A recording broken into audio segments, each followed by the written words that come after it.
Esta história pode ser um dos casos mais devastadores que alguma vez irá ouvir. Imagine colocar o seu filho na cama durante umas férias em família, o pôr do sol a pintar o céu, o som tranquilo do oceano ao longe. Você cobre-o com o cobertor, beija-lhe a testa e sai para jantar, apenas a 50 metros de distância. Volta 1 hora depois, e a cama está vazia. Um peluche jaz abandonado. A janela está escancarada. Não há sinal da sua menina. Foi exatamente isso que aconteceu a Kate e Jerry McCann na noite de 3 de maio de 2007. A sua filha de 3 anos, Madeleine, desapareceu do apartamento de férias na vila costeira de Praia da Luz, em Portugal. Nenhum vidro partido, nenhuma entrada forçada, apenas silêncio, confusão e um vazio que tem assombrado o mundo desde então. O caso desencadeou a maior e mais dispendiosa investigação de uma criança desaparecida na história do Reino Unido.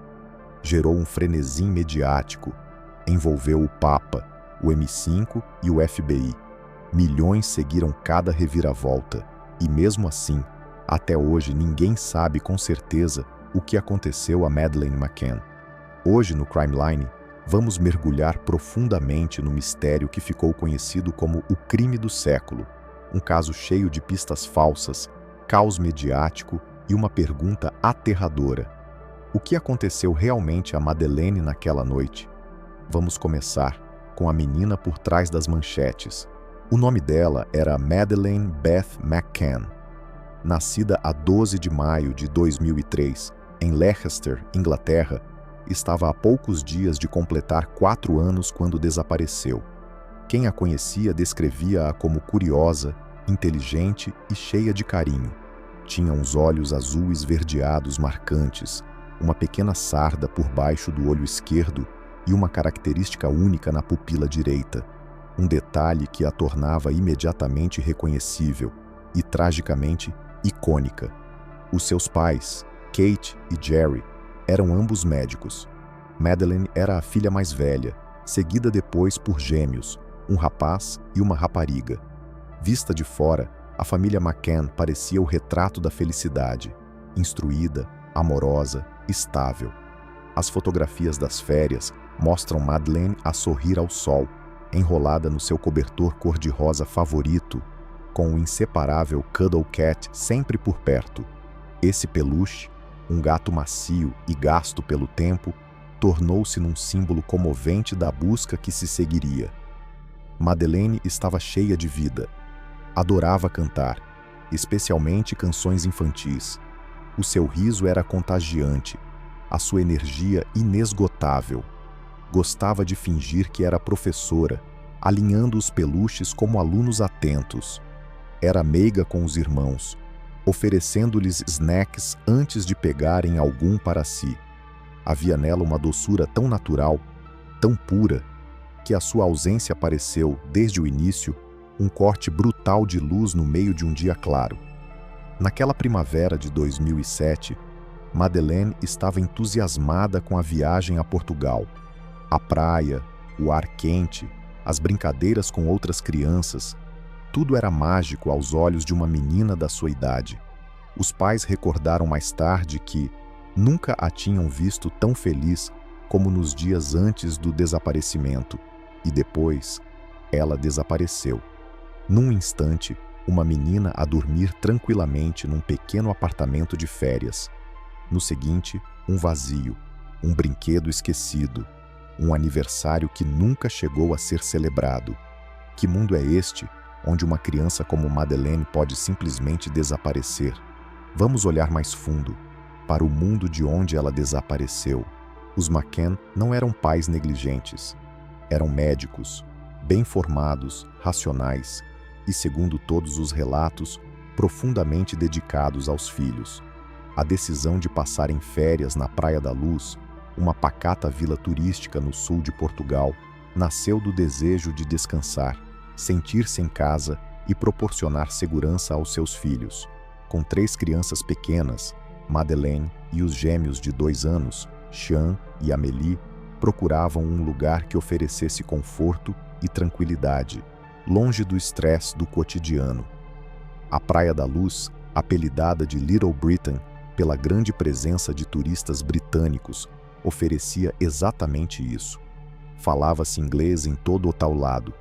O clima era agradável, o resort era pensado para famílias, com creches, clubes infantis e até serviços de babysitting. Os McCann estavam acompanhados por um grupo de amigos próximos, todos profissionais de saúde, a passar férias em conjunto, 9 adultos e 8 crianças no total. Todas as noites, os adultos jantavam no mesmo restaurante, o Tapas, situado a apenas 50 metros dos seus apartamentos. Segundo eles, era possível ver as janelas dos quartos onde as crianças dormiam a partir da mesa. O plano era simples e seguiam-no à risca. Jantar e de 20 a 30 minutos, um dos adultos ia verificar se tudo estava bem com os miúdos. Uma das famílias até levou um intercomunicador. Não era algo invulgar, era o que faziam normalmente. O apartamento 5A, onde os McCann ficaram, ficava no rés do chão, virado para um pequeno parque de estacionamento. O espaço era simples, quartos, sala comum e um terraço nas traseiras. As portas de correr da parte de trás costumavam ficar entreabertas para facilitar o acesso, e naquela noite, a 3 de maio de 2007, não foi diferente. Às 20h30, Kate e Jerry saíram para jantar. Deixaram as portas de correr destrancadas. As crianças, Madeleine com o seu pijama cor-de-rosa e branco e os gêmeos a dormir nos berços, ficaram para trás, como de costume. Essa decisão, tomada com tanta naturalidade, iria assombrá-los para o resto da vida. É importante compreender isto. Os McCann não pensavam estar a agir com negligência. Naquele momento, acreditavam que estavam por perto, atentos, vigilantes. Mas com o passar do tempo, a sua ideia de segurança, deixar 3 crianças com menos de 4 anos sozinhas, mesmo por períodos curtos, tornou-se uma das decisões mais criticadas de todo o caso. E à medida que a noite avançava, algo impensável aconteceu entre aquelas paredes. O que aconteceu, na verdade, dentro do apartamento 5A naquela noite? A próxima parte revela a linha temporal arrepiante dos acontecimentos. Eram cerca das 20h30 quando Kate e Jerry McCann deixaram os 3 filhos sozinhos no apartamento e dirigiram-se ao restaurante Tapas para se juntar aos amigos. O grupo já tinha feito disso uma rotina. Iam jantar e de meia em meia hora revezavam-se para ir verificar se as crianças dormiam tranquilamente, como um relógio bem sincronizado. Às 21h05, foi a vez de Jerry fazer a verificação. Entrou no apartamento e encontrou as crianças aparentemente bem, Madeleine a dormir, os gêmeos sossegados. Mas algo o incomodou. A porta do quarto, que ele tinha a certeza de ter deixado entreaberta, estava agora escancarada. Empurrou-a de volta à posição original, não pensou muito mais no assunto e voltou para a mesa. 25 minutos depois, o amigo Matthew Oldfield ofereceu-se para verificar as crianças dos McCann durante a sua própria ronda. Não entrou completamente no quarto, apenas escutou junto à porta. Tudo parecia silencioso. Mais tarde, admitiria que não tinha a certeza se realmente viu Madeleine na cama. Depois, às 22h, Kate decidiu ir ela própria verificar. Entrou pela porta de correr do terraço. Imediatamente, sentiu que algo não estava certo. A porta do quarto estava novamente escancarada. Quando se aproximou, esta bateu com força, como empurrada por uma corrente de ar. Ao abri-la, o que viu mudaria a sua vida para sempre. A janela por cima da cama de Madeleine estava completamente aberta. O estore tinha sido levantado. Os gêmeos ainda dormiam. Mas a cama de Madeleine, vazia. O seu peluche favorito, o Cuddle Cat, repousava junto à almofada. A menina desaparecera. O pânico instalou-se. Kate correu de volta ao restaurante gritando: "Levaram-na!" Em minutos, o resort mergulhou no caos. Funcionários, hóspedes e amigos começaram a procurar por todos os corredores, escadas e caminhos até a praia. Ao amanhecer, ainda não havia sinal da pequena menina, e minutos cruciais, talvez horas, já se tinham perdido. O que aconteceu naquela curta janela de tempo? Quem poderia ter entrado num espaço familiar, levado uma criança adormecida da sua cama e desaparecido sem deixar rasto? Terá sido um crime de oportunidade? Ou algo muito mais planeado? As teorias iriam circular durante anos, mas naquela noite havia apenas confusão, terror e uma certeza angustiante. Madeleine McCann tinha desaparecido. Agora, a atenção voltava-se para o mundo fora daquele apartamento. Como responderiam os investigadores? E alguma vez se faria justiça? Desde o primeiro momento, a investigação esteve repleta de erros. A polícia portuguesa chegou ao apartamento dos McCann poucas horas após o desaparecimento de Madeleine. Mas nessa altura, a cena do crime já estava contaminada. Amigos, funcionários do hotel e até hóspedes tinham entrado e saído durante a busca frenética. Nenhum perímetro foi isolado. Nenhuma impressão digital foi recolhida de imediato. E talvez o mais grave, as autoridades fronteiriças só foram alertadas no dia seguinte, permitindo que qualquer possível raptor cruzasse as fronteiras nacionais sem ser detetado. À medida que o frenesi mediático explodia por toda a Europa, também crescia a frustração. Os McCann, desesperados e de coração partido, começaram a fazer apelos públicos. Reuniram-se com o Papa, criaram o Fundo Madeleine, que arrecadou mais de 2 milhões de libras em menos de um ano. Contrataram investigadores privados, deram conferências de imprensa e entrevistas televisivas em vários continentes. Mas enquanto o mundo procurava, a investigação em solo português tomava um rumo mais sombrio. Num volte-face chocante, a polícia portuguesa começou a suspeitar dos próprios Kate e Jerry. 4 meses após o desaparecimento, as autoridades apresentaram uma teoria. Madeleine teria sido acidentalmente sedada e morrido no apartamento. Os pais, com medo de perder tudo, teriam alegadamente escondido o corpo e encenado um rapto. Essa teoria baseava-se fortemente nas reações de 2 cães farejadores britânicos, um treinado para detetar vestígios de sangue, o outro para identificar o odor de decomposição humana. Ambos reagiram dentro do apartamento dos McCann e também na viatura de aluguer que o casal utilizou semanas depois do desaparecimento. Amostras de cabelo e fragmentos de tecido encontrados no veículo alimentaram ainda mais as suspeitas, mas os testes de ADN foram inconclusivos. Especialistas forenses afirmaram que as provas não eram suficientemente fortes para formular uma acusação direta. Ainda assim, o dano à reputação dos McCann foi profundo. Entretanto, outros suspeitos foram identificados e descartados. Um homem, Robert Murat, que vivia nas proximidades, foi perseguido pela imprensa como o principal suspeito, mas acabou ilibado e ganhou vários processos contra tabloides britânicos por difamação. Os anos passaram, as pistas secaram e então, em 2011, o governo britânico lançou uma nova investigação, a Operação Grange. A Scotland Yard investiu milhões na revisão de provas e no segmento de novas linhas de investigação. Os detetives analisaram milhares de depoimentos, registros telefônicos e denúncias. Em 2020, os investigadores alemães fizeram um anúncio bombástico. Havia um novo suspeito, Christian Bruckner, um condenado por abusos sexuais de menores que vivia em Praia da Luz, na altura do desaparecimento, tornou-se o novo foco da investigação. Segundo os procuradores, Bruckner teria feito comentários perturbadores sobre fazer algo terrível na zona na mesma noite em que Madeleine desapareceu. Existiam provas que o ligavam à região. Já se encontrava preso por outros crimes, mas agora os holofotes voltavam-se para ele. Contudo, mesmo com esta revelação, nenhuma acusação formal foi apresentada. Nenhum julgamento por Madeleine, nenhuma resposta definitiva.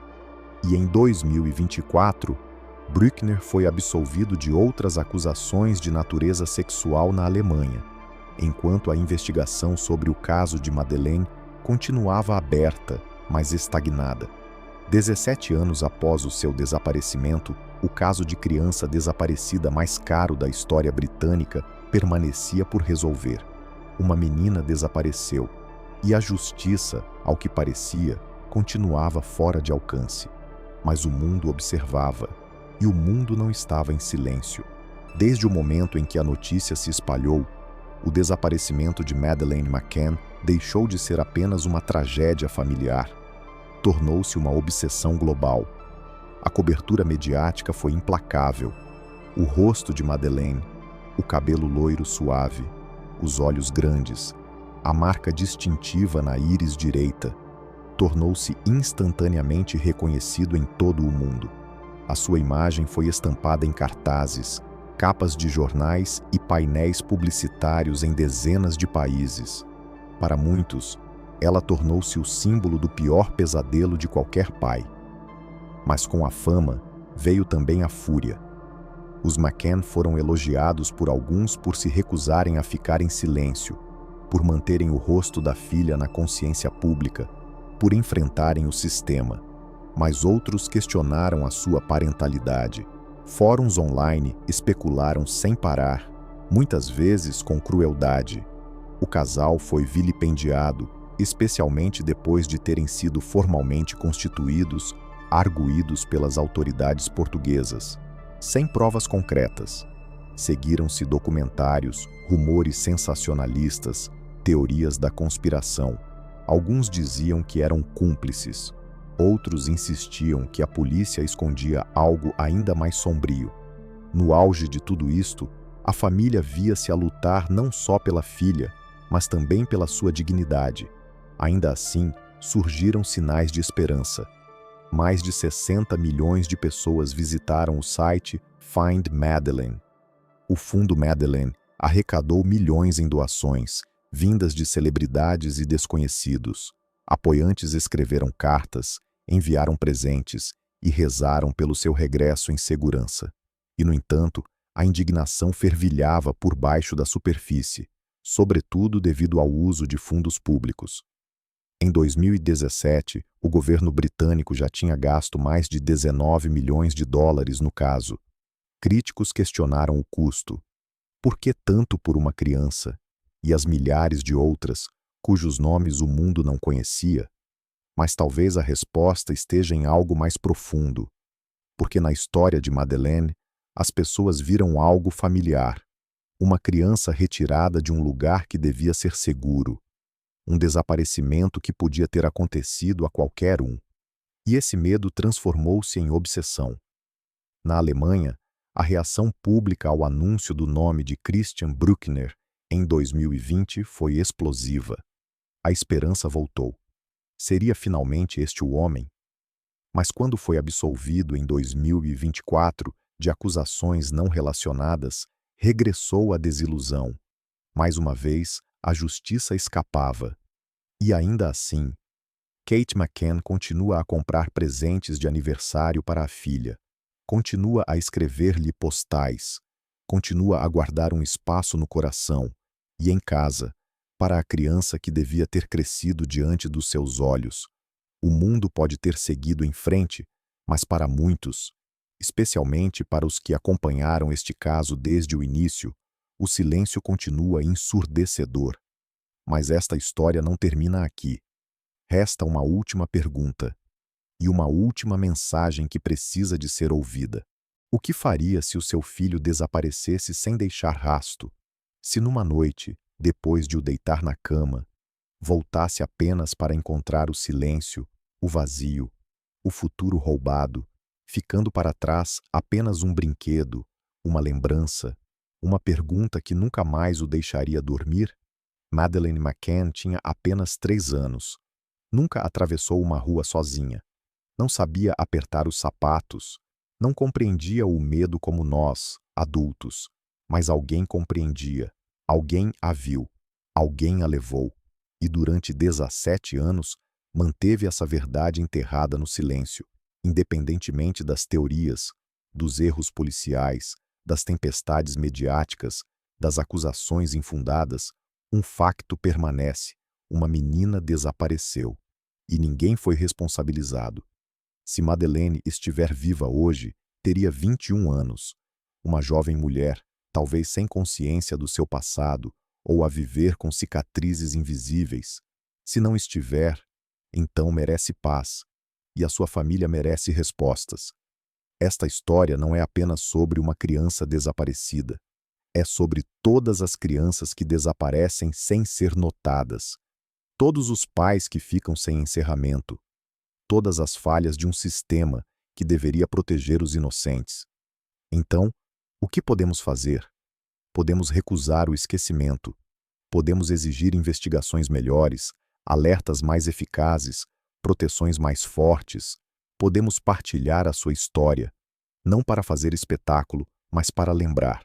E ao fazê-lo, mantemos a luz acesa para aqueles que ainda estão perdidos na escuridão. Porque algures, alguém sabe o que aconteceu. E até que essa verdade venha à tona, continuaremos a perguntar, vezes sem conta: onde está Madeleine McCann?